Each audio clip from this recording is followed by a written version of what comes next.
Right, excellent. Welcome to today's little webinar. It should only be pretty short. What we're going to be going through is finalising your single touch payroll. So this is something that has to be done every year at the end of the financial year, and it's just about doing all of your checks and balances to make sure all your payroll is balanced and paid correctly, and then notifying the ATO to say that, yeah, I've run my payroll and all my payroll is correct.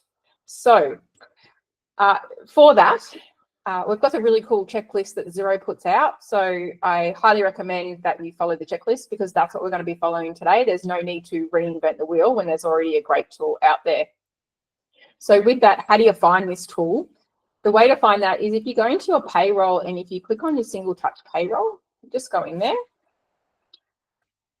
And you can just download that checklist there, which is the one that I've got here on the other side of my screen. So everyone who has payroll and runs it has access to that PDF. And no doubt you'll be able to find it on Xero's website as well. But if you're using a Xero, you might as well just jump in and grab it. So why do we spend the time to go through this finalisation check process? It's about notifying the ATO that you've finalised, you're 100% correct on your payroll. And it's so that your employees can then have their pays from you finalised, so that they can then go and process their tax returns with their tax agent or whoever they go through to process that with the ATO.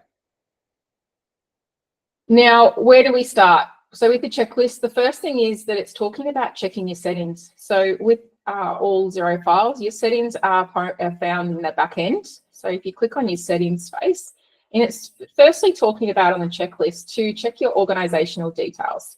So let's click in here. So remember, this is a demo company, so some of the data in here is not going to be accurate, but it's going to give you the general idea as a guide as to where you've got to go and what you're looking for. So here you're looking for your details, making sure that your ABN is in there and correct, and you've got your branch details.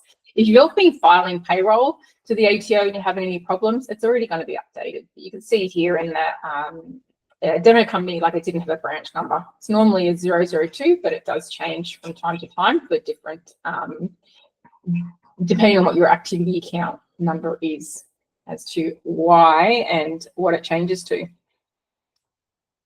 So that's in that organisational settings. And the other thing that you can also look at then is your payroll items. So if we go back into our settings again, and we can go in and check out payroll settings. So there's a few things that you're looking for in your payroll settings. We're firstly going down to your pay items. And what we're primarily looking is making sure what are we reporting to the ATO in our pay-as-you-go withholding. And a term that we commonly use as tax agents is the W1 reporting. So because that's the number that's on the activity statement that you lodge to the ATO. But it's just identifying what pay items do you run for your employees, and which one of those pay items are reportable as W1, so that you're withholding the tax from it. You'll see here that where different pay items for this particular demo company, where it is reported and where it's not. Now, if you're not sure, there's a really cool link here to the ATO that talks about those categories. So if you're a little bit more complex, you might want to also have a look at that link to make sure that you're reporting correctly. Then there's also the other earnings types. So you've got deductions, reimbursements, or leave, that you also want to have a look through those particular pay items as well that have been segregated out to have a look at. And then the final check to do is checking our employee details. So if we go under accounting and go to reports, what we're looking at in there is looking at our employee details. So let's see what comes up. So we've got our employee contact details. So this is the report that we want to have a look at. So why is this, important to have a look at? It's about making sure that what you've got on record is correct. So you've got your team members, their date of birth, their ages. Maybe you look at the age and they were 19 when you last looked, but now they're 20. Did they get the pay rise they were supposed to? Do you need to run back dates and pay a pay rise that they should have got? Like, as you'll all be aware, that yesterday the pay rise of 3-something% kicked in for minimum wage. So all of those pay items or all of those pay templates for those employees should be updated for yourselves if you hire any of those team members. So it's a good report just to run, to sort of jog your memory and go, oh yeah, that's right. I've got an 18-year-old that turned 19. Did I actually give them the pay rise that they were supposed to? So it gives it those triggers, what you're looking at. Their addresses, maybe you look at it and go, oh, I forgot that Oliver has moved house. Maybe I should update that detail as well. It's just a bit of housekeeping, having a look and double checking that the emails are correct, because that's where you're sending all of the pay slips to when you're sending them out through your payrolls, through running your pay runs.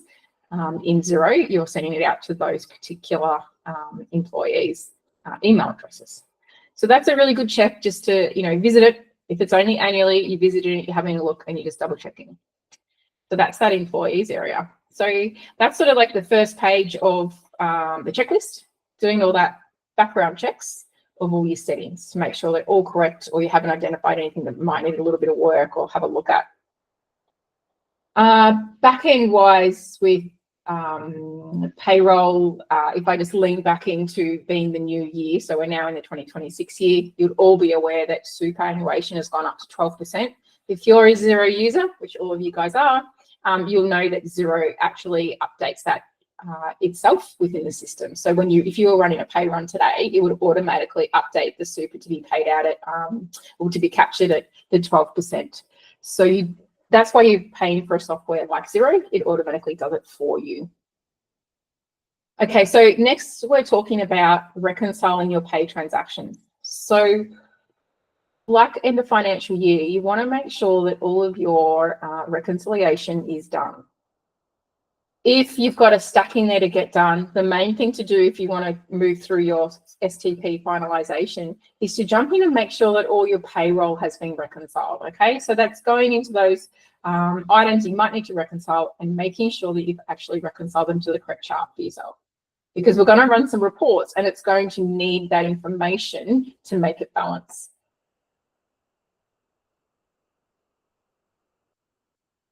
Then jump into payroll itself within your organisation and go into pay employees and have a look to make sure that you've run all of your pay runs. As you can see here in this particular demo company, that the pay runs haven't been filed. So obviously that would cause problems. So you'd want to go through and file it if it was your account.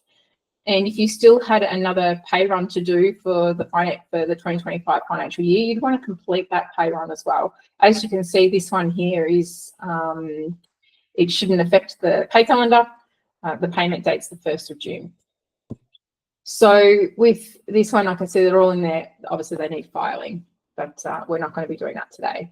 So once you've done those checks, you're then going into that reconciling space. So this checklist here is talking about running 2 different reports and comparing the figures, because these figures need to balance in order for you to move forward. So what reports am I talking about? So the first one being the Payroll Activity Summary report, and the second one being the General Ledger.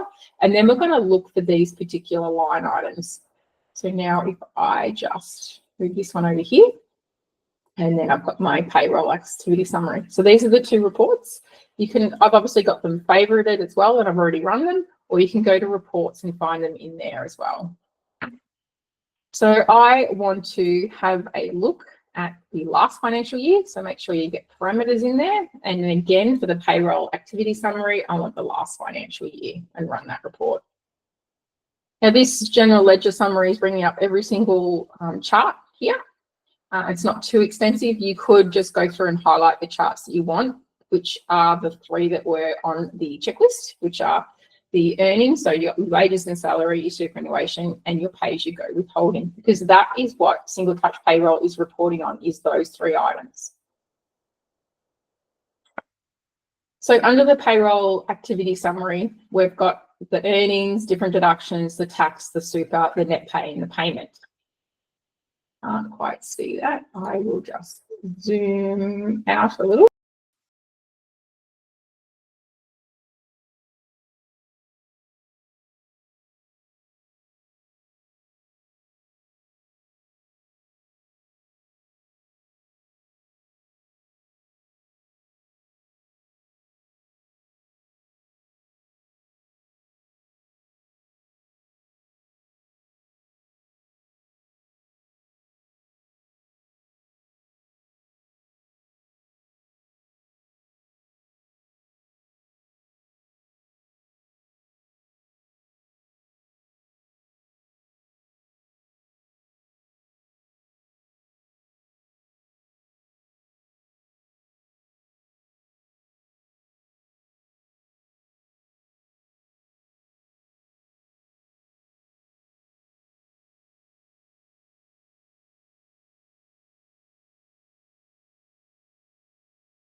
Apologies there. I'm not sure what happened there.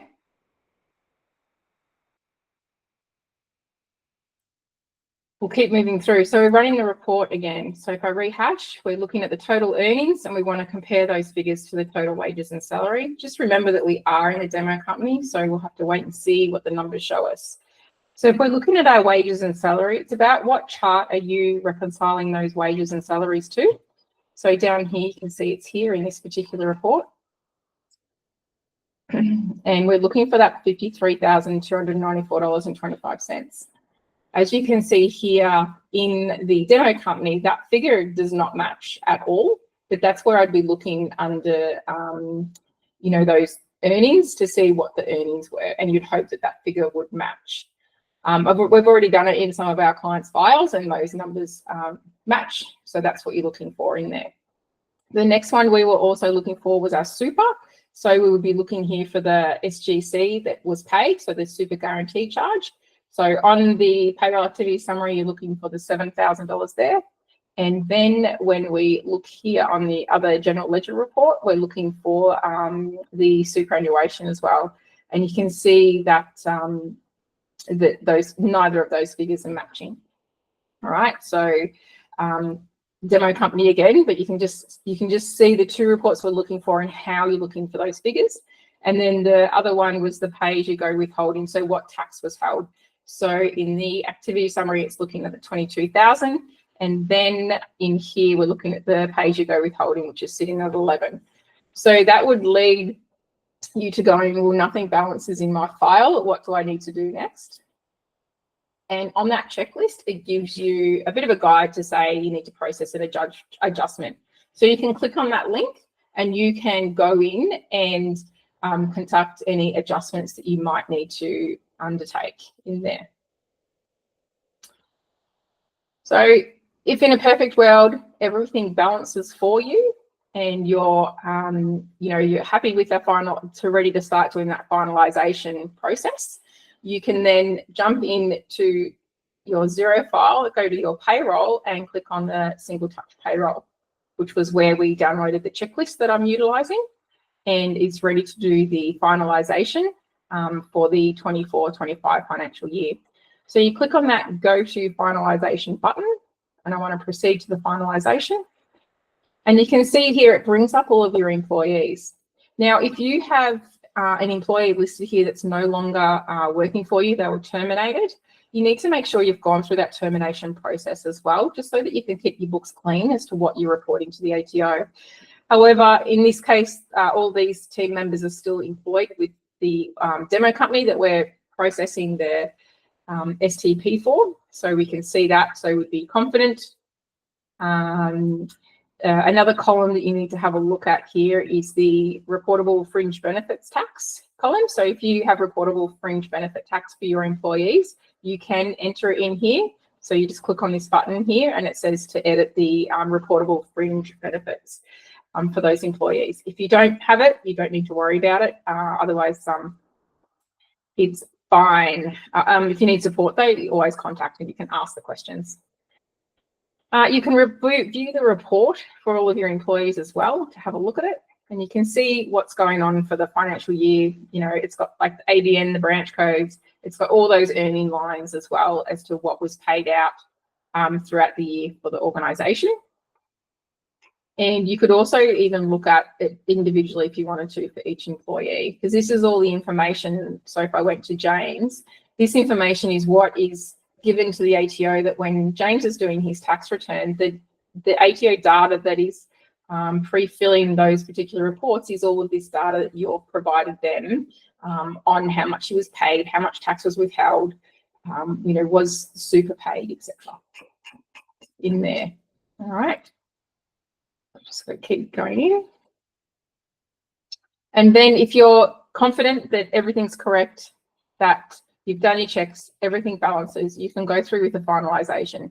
And this is where it comes in to when you might talk to other business owners and they go, oh, STP finalisation is so easy, it's a click of a button. And yes, it is. It is really easy. Just click that button right there. However, it's about making sure that you've followed the process and you've gone through all of your checks and balances to make sure that you can identify a problem early. Because if you think about it, maybe you didn't actually pay your employee the funds that you were supposed to by an error from last week or something for some reason.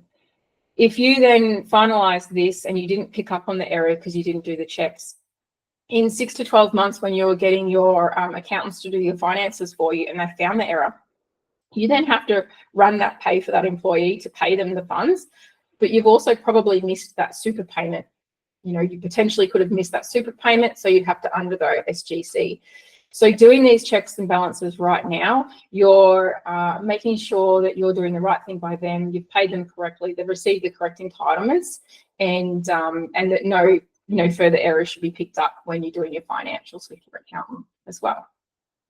So you just simply click that button, finalisation. It always gives you a little bit of a warning as to what's going on. Click that one, and because I'm in a demo company, nothing will really, I'm surprised they've actually fixed it up. So I remember last year doing this, it wouldn't even let you do anything like that at all. So they've fixed up the demo company so it can give you an idea of how to move through. Obviously, if you've got any adjustments that you need to make sure you do those. There's click that link there on that PDF that you can also utilize, and what to do in that process of that STP finalisation. It did have a little note here on the flyer about processing your superannuation payments, that if you wanted to before the 20th of June, obviously we're already in that new year. So hopefully if you wanted the deduction of those superannuation payments, that you run it by that period, so that you can get that deduction in that 2025 financial year. Otherwise, if you're running super now, it's just in the 26 financial year, which is no problem. All right, I think I'll stop the recording there. I think we've covered it off on it, and then if you've got any questions, you can ask.